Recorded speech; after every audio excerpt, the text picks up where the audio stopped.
Now, one of the prominent AI companies is Grok AI. This is one of Elon Musk's companies, and in Grok AI, if you want to generate a video from any photo, you can do that. In this video, we'll be showing you how to generate a video from any photo in Grok AI. For this, open the Grok AI application. After that, above you can see the Imagine option, or down here you can see the Create Video option. Click on either one.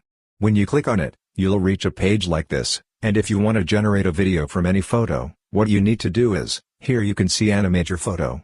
Under that, you can see every photo in your gallery, and if you click on this See All option, you can view every photo in your gallery. From the gallery, you can select any photo. And another thing is that you can ask Grok AI to generate a photo, and then you can convert that photo to a video.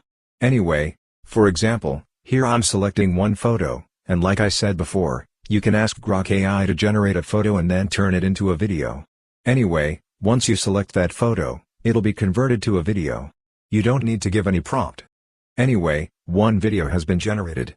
In this one, music is also there, and if you want to give your own prompt, here you can see Type Customized Video. Click here and type the prompt. After typing the prompt, click on the Send button. When you click that, the video will be generated according to your prompt.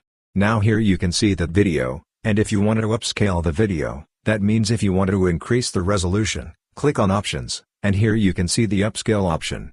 Click on that and the resolution will be increased. If you want to share this, click on the Share button and you can share it with others.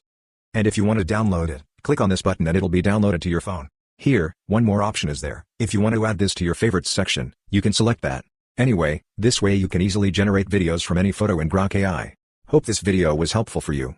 If you found it helpful, consider subscribing. See you in the next video.